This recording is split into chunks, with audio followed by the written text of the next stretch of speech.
little bit awkward to me. I mean, there were 2 or 3 of those statements, especially at the end, that seemed to suggest that you agreed with them to some degree, and that maybe these requirements aren't necessary or something along those lines.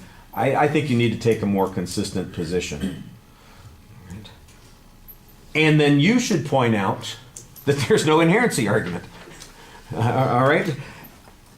How could people get into a job taking a minimal amount of courses in order to be qualified for that job? Do they have to go to college to do this? Trade. Yeah, you can go to trade school. You can go to, you want a business degree? Go to a business school. They won't make you take all those extra classes. They'll give you the accounting classes, the finance classes, the organizational management classes that you need. You'll do 2 years. You'll get a certificate that it won't be a bachelor's degree, but you get a certificate that you have met these requirements, and you go out and get a job. Is that insufficient? That's what they're saying is all that the businesses want and need. That's all that you need. So why am I wasting my time doing those other things? Well, you can do that now. Why are why is it that we have to change all of the schools and their requirements if there is an alternative that is available for people that want to do just that? That's an inherency argument. You're saying the present system has a way that people can achieve these objectives without changing the policy the way the affirmative wants to change it. All right. And then, of course, go back to the inherency argument and just say, look, just take the classes you want when you get to college.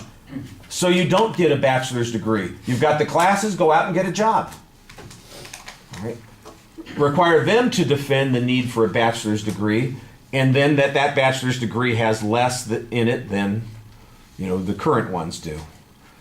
And we talked about this a little bit, and you kind of get into it later on. It says, well, you're going to have a modified bachelor's degree. What is it going to suggest that somebody has? Is it BA minus as opposed to a regular BA? What's going on in that particular situation? All right. Kaylee, I thought you did a pretty good job trying to follow the arguments that the negative came up with and respond to them. You need some more research, obviously, in order to develop those arguments. They said almost nothing about that first point that you had. They talked about it kind of at the end when they were talking about the last point, but mostly all of the arguments that Christina made in that first point were ignored by them. That's the first thing you ought to point out. It's that Christina did all this hard work to show you that first-year students, 40% of them drop out, that it now takes 5 to 6 years to graduate in order to get your bachelor's degree, that she talked to students who are discouraged by how long it's taking to get to their profession that they want to go ahead and get to. And what does the negative say about that? Nothing. We've shown that a significant problem exists here, and the negative answer to that is a resounding emptiness. Right? So then you say, now, let me tell you why this is so important. And you reemphasize the point. You explain to us why it hurts people to delay them to get into their professional careers. You lose 2 years of on-the-job experience doing that. You have to spend an additional 2 years working in order to pay for school. You take on 2 years worth of additional debt in order to do those kinds of things. And those are things that are problematic. And if you have to go a 5th or a 6th year, then that also adds to the cost. And the negative hasn't talked about any of those kinds of things, and those things are going on. So take advantage of the arguments that your partner set up and exploit them and show why they are particularly important. On the argument about students saving money. Now this is where we get into that little thing about it being inconsistent, because the negative made the argument that says, well, you're still going to be taking almost as many classes, and you're saying, oh no, you won't. Well, this is why it's hard to argue this, because we don't know what the plan's going to require and how we're going to determine what GE requirements fit with a particular thing. So for instance, if I was the negative looking at this, I'd say, okay, so if you were a drama major and you take 28 units in order to have a major, but you don't need biology, you don't need math and anything like that. So you get a bachelor's degree with 28 units, but you're a business major and you have to take 32 units, plus you have to take English and math, so that's maybe 50 units or 60 units that you have to take ultimately. Well, then we're giving people bachelor's degrees who have taken 28 units and bachelor's degrees for people who are taking 60 units. Does that seem fair? Does that seem reasonable? And if I was the negative, I'd be making the argument that that's not a fair and reasonable thing. And if you don't have consistent standards, then the degrees don't mean anything. And that would be a problem if the degrees don't mean anything, because the students would not be getting what they needed and the employers would not know what it is that they're getting from the students unless they start going through their transcripts, class by class, which I don't know. I mean, when you guys apply for jobs, I'm sure you list your academic accomplishments, but has any job ever asked you for your transcript? No, you just list like awards or anything, and then just your highest level of education. Yeah, if you are applying for an academic job, they'll probably ask for your transcripts, because they got to make sure that you have the academic requirements. But if you're going for a business degree, if you have the bachelor's degree, I don't know that anybody ever asks for your transcripts for what your grades were. I don't know. No, you just put Yeah. just the level, not Yeah. I took accounting, marketing, then you have 10 pages full of just classes. Right. Which is why I don't think it's included on any resumes, but it might, somebody might require you to submit them. But I've never heard of that. That doesn't mean that it doesn't happen, but that would be a potential argument to make also. Says that's what would have to happen if people are getting degrees with 28 units or 50 units, or they're not having to take these GE classes, or they do have to take those GE classes.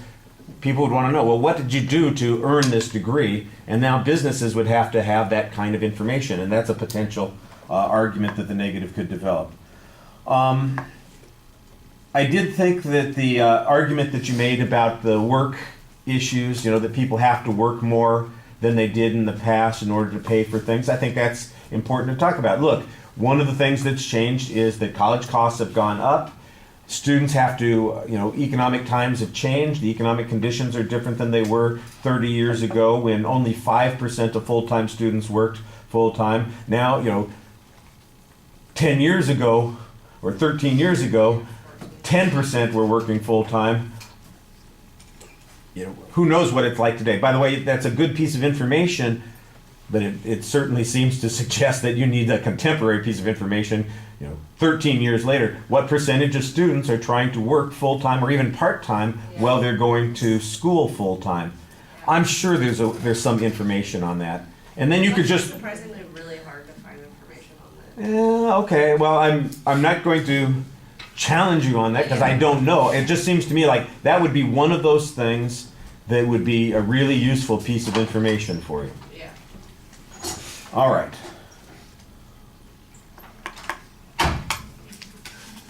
Kevin, I think you've got the right idea for your second negative. You need to structure these arguments a little bit more, and you need to make clearer declarative sentences. The first argument that you have, I think, is a good one. Faster graduation basically means that we're getting a diminished education, that people will be getting less for their education. And that what employers want is that they want people who are better educated. That's why they pay more for people who have bachelor's degrees over the long run. That's why people who have bachelor's degrees earn more over their lifetime, because they are better educated. And what the affirmative wants to do is reduce the amount of education that a person has. Now they say that these classes are a waste, that they aren't important, so on and so forth. Who is the determining factor in this? The affirmative who's surveyed some students at a college who say, it's a waste of time for me to do a worksheet in a math class when that's not my major, or a business that says, we want people who have met these requirements and that's what we need.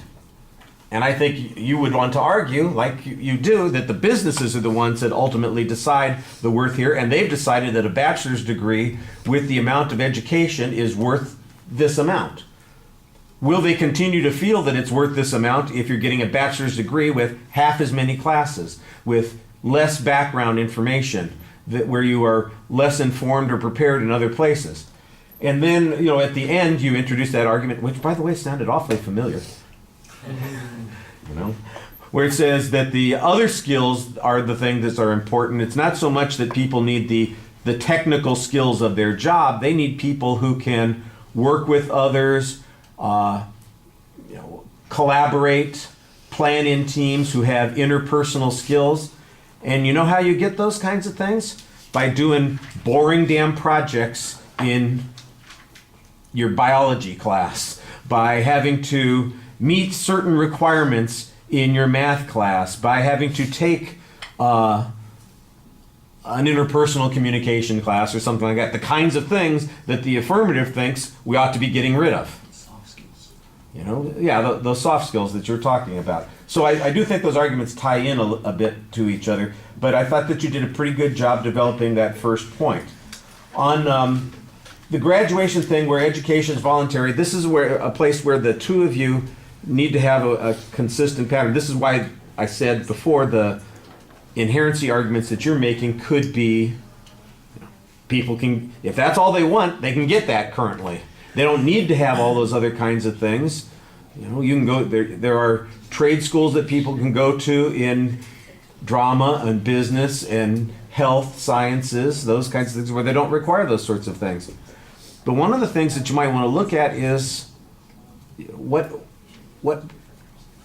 advantages or disadvantages do people who choose those programs have? It might be cheaper for them, but do they have an easier time finding a job? Are DeVry graduates more highly employed than graduates of four-year schools? Are people who come from the University of Phoenix, do they have a higher employment level? Do they make more wages than people who get a traditional degree? Or do they have lesser? That's the kind of thing that would feed your argument a little bit more. All right. And then that last argument about the skills thing, like I said, I think it's okay to have it as a separate claim. So you basically have three disadvantage arguments. That works okay. Now, when we get to the rebuttal arguments, remember in the rebuttals what you're doing is you're talking about issues that have already been raised. So new issues shouldn't be coming up.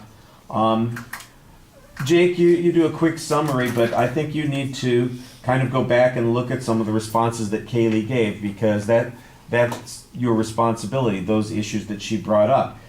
The workload that students have and that it's changed, you don't really address that point. Even to say, the fact that people have to work outside more often in order to pay for school, that's an explanation about why people have to go a fifth or sixth year. It's not because they have these extra class requirements. So I think there's a way to kind of dismiss the argument that's been presented, but you have to say that. You have to explain those sorts of things and put the information together. We're back to the idea that it's voluntary to get an education. It's almost a new argument. I think like I said, in the second negative it came up, but you need to plan a little bit more. How is it we're going to put our arguments together here and think about what our general philosophy is going to be in regard to this situation? By the way, all of this I hope will be helpful to you when you guys reverse your roles and are speaking on the other side, All right.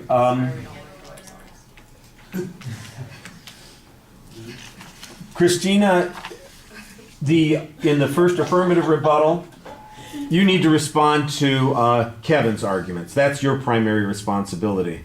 And so you kind of really just go back to the case issues and are covering those arguments again. And you need to address the disadvantage that Kevin brought up that says employers are going to pay people less if they don't have this level of education. Why would an employer pay, $45,000 for a recent college graduate who has 120 units and then pay the same $45,000 to a new college graduate who has half as many units? You're getting somebody who's half as well educated. Are they really going to be wanting to pay them the same amount, because they're less prepared? I think they've made an argument about that. you need to make an answer to that. And it's, like I said, it's sometimes answers come up, but they don't come up in a very clear way. And I know, look, this format that we're doing here, outside of this class, you're never going to do a debate formatted like this again. So this is just a technical thing. I don't want you to get overly worried about that. But you do want to think about, well, what am I supposed to be doing in my speech? What are my responsibilities? And the first affirmative in their rebuttal, their primary responsibility is to respond to what the second negative arguments are. Did I show you the flow of the arguments? I don't know, but I saw it on my gateway. I don't know if you Okay. did. I'll put that up for you guys in just a minute, and we'll walk through it one more time, just so everybody can kind of see. Like I said, it's a technical thing, and I don't want you to, 15 years from now, 5 years from now, 20 years from now, you're not going to be doing this when you're in a business meeting. It's not like you break it down. Oh, well, I'm sorry, that argument should have been in the first affirmative rebuttal. It doesn't work that way. But you do have to have those kinds of answers.